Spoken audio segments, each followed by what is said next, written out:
Bonjour, je m'appelle Hélène Laurenceau et chaque mois je rencontre des personnes qui me racontent la place qu'elles donnent à leur travail dans leur vie. Une dyade, c'est l'ensemble de deux éléments en interaction. Et quand on fait un métier qu'on aime, il n'est pas toujours évident de trouver l'équilibre avec sa vie personnelle. Si en plus ce métier est un métier passion, ça peut être encore plus difficile. Mais est-ce que faire un métier qu'on a choisi, qu'on a créé, parfois c'est toujours facile et source de bonheur ? Dans cet épisode, Aude va vous parler sans détour de son métier de photographe de mariage. Un métier pas aussi facile que ce qu'on peut imaginer et qui s'est arrêté brutalement en 2020 avec le Covid. Mais cet événement lui a permis de prendre du temps pour elle et de se découvrir une nouvelle passion, la rénovation. C'est sur l'île de son cœur, l'île de Noirmoutier, que je l'ai retrouvée. C'est aussi pour ça que vous entendrez des vagues en arrière-plan, pour parler de son métier, mais aussi de ses projets à venir, car pour elle, le plus important, c'est de croire en soi et en ses envies. Je m'appelle Aude, j'ai 38 ans et je suis photographe. Je suis quelqu'un qui ne sort pas forcément d'une grande école puisque j'avais un cursus scolaire plutôt complexe avec des difficultés d'apprentissage. J'ai même atterri dans les classes qu'on appelle les classes SECPA au jour d'aujourd'hui. Donc c'est pour donner aussi de l'espoir à ceux qui sont dans ces classes-là parce qu'on peut s'en sortir, il faut croire en soi. Et donc du coup je suis partie sur un CAP en apprentissage, puis un bac pro et un BTS. Le commerce en soi me plaisait mais c'était pas forcément quelque chose qui me correspondait. Et du coup je suis partie en saison au Club Med et le Club Med s'est ouvert à moi comme une opportunité pour justement laisser parler mon esprit créatif puisqu'au Club Med on peut faire tout type d'activités, on peut danser, on peut faire des photos, on peut animer et donc du coup c'est de là où est partie vraiment l'ambition et le fait de pouvoir se lâcher sur des choses qui me faisaient davantage plaisir que la partie commerce. En arrivant sur La Rochelle, parce que c'est la ville où j'ai atterri après le Club Med, je me suis lancée dans une activité liée au mariage. Et puis la photo a vite pris le dessus sur la partie événementielle. Et c'est là que j'ai eu envie vraiment de me lancer dans une passion. Parce que c'était une passion, je n'ai pas de formation de photographe.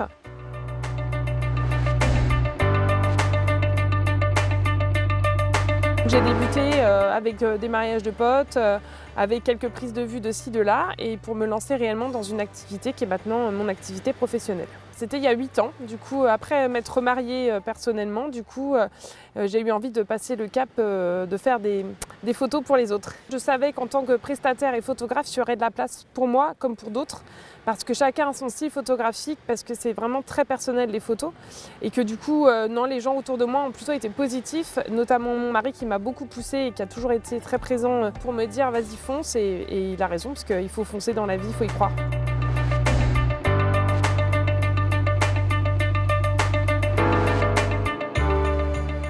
La première fois que j'ai fait un contrat pour un mariage, j'étais ultra méga stressée.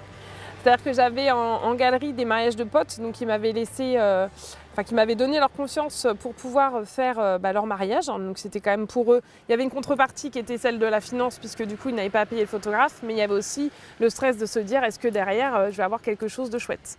Et du coup, quand j'ai eu ce premier contrat, c'était une mariée qui était elle aussi très stressée, qui avait beaucoup d'attentes.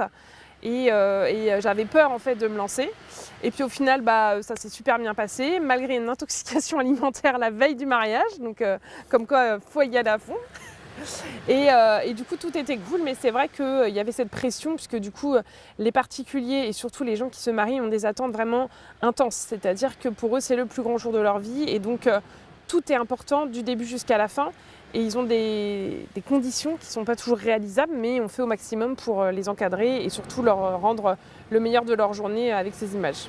Dans un mariage, en fait, comme dans tout type d'événement, il y a toujours un stress, et si vous l'avez plus, c'est que vous n'êtes plus fait pour ça pour moi, parce que du coup, il y a cette appréhension effectivement de rentrer dans un cocon familial, de rentrer avec des gens que vous n'avez jamais vus, à part les mariés, mais il y a surtout tout l'environnement, c'est-à-dire qu'on ne fait pas que prendre des photos. Pour prendre de belles photos, il faut rentrer dans ce cadre.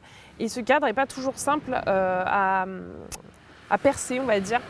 Et donc chaque mariage est différent. Maintenant, c'est vrai que j'ai tous mes automatismes. Et une fois que les préparatifs sont passés et que j'ai vraiment senti la famille avec qui j'allais travailler, tout roule en fait. Parce que si c'est l'église, on sait comment ça va se passer. Si c'est une cérémonie laïque, on sait également comment ça va se passer. Donc il n'y a plus de stress par rapport à ça. Le seul stress, c'est de savoir à qui on va avoir affaire. Je pensais qu'en faisant des photos de mariage, tout allait être facile et que, entre guillemets, l'histoire allait se répéter.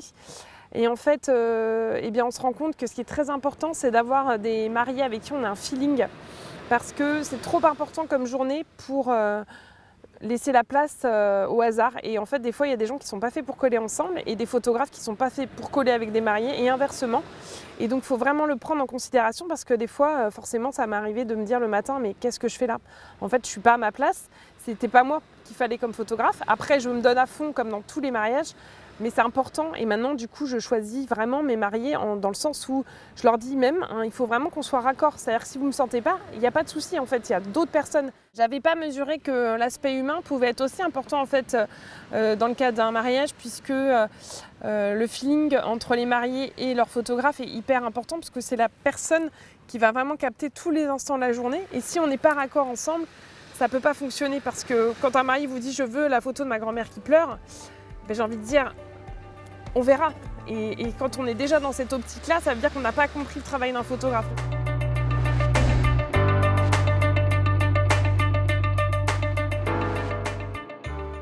Il y a des ambiances et surtout des gens qui vont vous toucher. Moi, il m'arrive de pleurer sur des mariages, donc c'est vraiment des journées hyper fortes et qui resteront gravées dans ma mémoire à jamais. Après, forcément, il y a une lassitude, c'est un métier qui se répète. Et moi, j'ai plus envie maintenant de travailler avec des professionnels dans un autre cadre ou de faire des photos d'art ou de paysage. Je garderai toujours la partie mariage, mais j'en ferai moins. C'est un peu le but à venir. On va démarrer une saison en avril, qu'on va arrêter en octobre, voire en novembre, avec des week-ends qui sont pris, tous nos samedis sont pris. Et puis après, il y a le travail de production derrière. Donc ça veut dire qu'en gros, vous avez 6 à 7 mois complètement intenses. Une partie plus calme l'hiver où on peut se consacrer à d'autres types de séances avec des particuliers. Mais ça veut dire que vous faites le deuil de tous vos étés, de tous les barbecues chez les copains, de tous les baptêmes et de tous les mariages justement des potes. Puisque du coup, tout est bloqué. On peut très bien, en tant que photographe, programmer par exemple toute son année 2024, la booker. Moi, c'est clairement plus ce que je veux aujourd'hui. J'ai envie de remplir l'année en cours, c'est-à-dire que là, nous sommes en 2022. J'ai envie de prendre des contrats pour 2022 et pas pour 2023 et pas pour 2024 et encore moins pour 2025, puisque j'ai envie de savoir ce que je ferai la semaine prochaine et j'ai pas envie d'avoir déjà de tout bloqué pour les années qui vont suivre. Après, c'est un choix personnel et c'est les erreurs que j'ai pu faire au début, comme beaucoup de mes collègues, et après je respecte parce que chacun a sa façon de fonctionner, mais c'est qu'on va booker une année entière, 2 ans à l'avance, et après, quand on se rend compte que tous nos plannings sont faits et qu'on ne peut plus revenir en arrière, c'est très compliqué.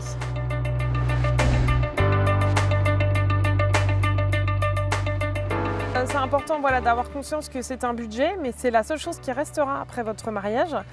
Même un événement professionnel, c'est la seule chose qui restera. Et donc du coup, il ne faut pas dénigrer ce palier. C'est-à-dire que des fois, un gâteau à 2 000 € n'a peut-être pas sa place, ou des fois la robe à 100 000, alors que derrière, on peut avoir un photographe entre 1 500 et 3 000 €, on va dire, c'est la moyenne nationale, je dirais. Et ça, il faut bien le comprendre et se rendre compte que derrière, c'est pas que les photos. Le plus long en fait dans le travail, c'est vraiment la production, le post-production de toutes les images, c'est-à-dire retravailler les couleurs, retravailler les cadrages. Et ça, c'est un travail qui va pas l'un ne va pas sans l'autre. C'est-à-dire que moi, je fais ma prise de vue et j'ai envie de travailler mes RAW pour que derrière, on ait vraiment ma patte à moi, quoi. Et ça, c'est très long et en fait, on n'a pas forcément toujours conscience de ça. C'est-à-dire qu'on se dit, on fait un mariage, quelques photos, et après ça s'arrête là, mais en fait c'est que la moitié du travail. Effectivement, vous allez passer une journée avec 600 personnes pour le plus gros mariage que j'ai pu faire, pour finir seul, puisqu'en fait on est seul en permanence, on travaille sur des préparatifs avec des gens, on va travailler sur un cocktail où il y aura peut-être 500 personnes, mais derrière le travail il se fait chez soi. Ça compta, on l'a fait seul, mais moi c'est quelque chose qui me correspond à 100%. J'aime pas être avec d'autres personnes, alors je suis pas du tout insociable, bien au contraire, mais dans la partie travail, parce que je pense que j'ai une exigence avec moi-même qui est énorme, et je serais incapable de gérer ça avec quelqu'un d'autre, parce que je me dirais, est-ce que ça colle, est-ce qu'il faut tout le temps repasser derrière toi, je saurais peut-être pas faire ça, j'en ai la conscience, je suis peut-être pas quelqu'un qui est bon manager, et ça c'est vraiment personnel, donc je pense qu'il faut s'écouter, et quand on n'est pas capable de faire ça, il vaut mieux être seul. Moi, ça ne me pose pas de problème. Par contre, il faut bien avoir conscience que c'est tout le temps la solitude qui fait que ça peut être lourd pour ceux qui ne sont pas prêts à ça.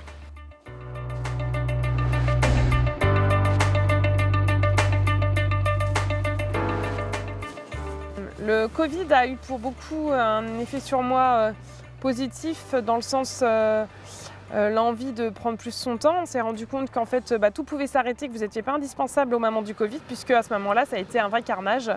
Les contrats se sont annulés les uns après les autres.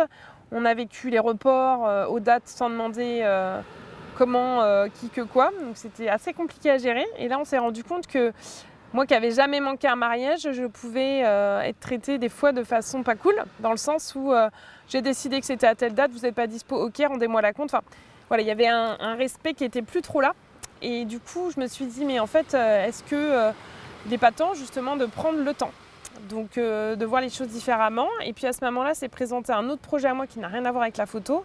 Ma maman a acheté une maison sur l'île de Noirmoutier qui était à rénover, bien à rénover. Et du coup, je me suis lancée dans les travaux de rénovation de cette maison parce qu'il n'y avait plus de mariage de toute façon, on était en plein Covid. Et je me suis rendu compte qu'on pouvait s'épanouir dans d'autres choses et pas forcément que dans la photo. Du coup, ça m'a permis de me rendre compte que je m'épanouissais aussi dans autre chose, que j'aimais vraiment cette île et que j'avais envie d'y mettre un pied. Donc on a trouvé un petit appartement avec mon compagnon à restaurer. Alors pareil, bien dans son jus. Et du coup, c'est l'occasion de mettre un premier pied ici, de faire les travaux. Donc on repart sur 6 mois de travaux à fond, je m'éclate là-dedans. Et puis on cherche maintenant activement une maison ou un terrain à bâtir pour pouvoir accueillir des gens en vacances. Et toujours garder cette partie photo parce que c'est vraiment une passion, c'est quelque chose qui est en moi et je ne pourrais jamais le laisser de côté. Mais je sais que je suis capable de jumeler plusieurs choses en même temps et j'ai toujours rebondi dans la vie de façon assez surprenante, on va dire, parce que passer de la photo à de la rénovation puis à ouvrir un gîte, c'est pas vraiment commun, mais moi j'adore.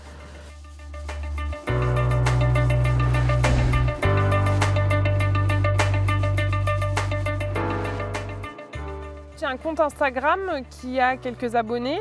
Moi, je ne me considère pas comme influenceuse ou autre, parce que c'est clairement pas le but. Le but de ce compte, c'est partager mon quotidien, partager l'île de Noirmoutier, mes mariages quand j'y suis. En gros, tout le monde est un peu dans les coulisses de ce que je vais faire. Et c'est un plaisir, c'est pas une activité. En fait, j'ai pas envie que ça le devienne, puisque j'ai pas envie de vous vendre de la soupe en disant que c'est génial parce que vous allez perdre 10 kilos, parce que c'est complètement faux. J'ai juste envie que ça soit la réalité de ce qui se passe et je sais que si derrière j'ouvre une chambre d'hôte ou autre, eh bien les gens ils seront trop contents de venir pour découvrir mon univers, découvrir mon île, enfin, qui n'est pas que la mienne, mais voilà. Et c'est ça aussi qui est chouette en fait à travers les réseaux sociaux, effectivement, de se retrouver avec plein de gens, des avis différents et une vraie communauté sympa et engagée, quoi. Ce qui n'est pas toujours simple, voilà, effectivement, c'est de trouver le juste milieu entre la partie photo, la partie réno et puis ce projet de chambre d'hôte qui essaye de se mettre en place mais qui n'est pas si simple parce qu'ici le secteur immobilier est très saturé. Donc il ne faut pas se perdre non plus et puis trouver ses objectifs pour rentrer dans un cadre cohérent, on va dire. Alors pour l'avenir, du coup, je me projette vraiment sur ma chambre d'hôte sur Noirmoutier. L'aspect photo, je sais que de toute façon, mon appareil ne sera jamais loin de moi, mais je ne me pose pas réellement la question de savoir si je garderai les deux, si ça va être complètement arrêté ou pas, parce que je pense que ça ne sera jamais arrêté. Et si demain on me dit, bah tiens, j'ai un événement à Paris, est-ce que tu arrives ? Bah oui, j'arrive en fait. C'est ça qui est chouette, c'est de se dire qu'on est aussi flexible. Ça, c'est un peu le côté géo, c'est qu'on peut tout faire. En le faisant bien évidemment, pas dans le quantitatif mais toujours en restant dans le qualitatif, mais garder aussi ce petit côté passion pour plein de choses. Et puis après j'aime tellement cette île que je suis aussi capable de faire des photos sur Noirmoutier avec des gens qui seront par exemple dans mon gîte. Merci pour votre écoute. Rendez-vous le mois prochain pour un nouvel épisode. N'hésitez pas à vous abonner pour être informé de sa sortie. Vous pouvez également suivre Diyad sur les réseaux sociaux et les applications de podcast.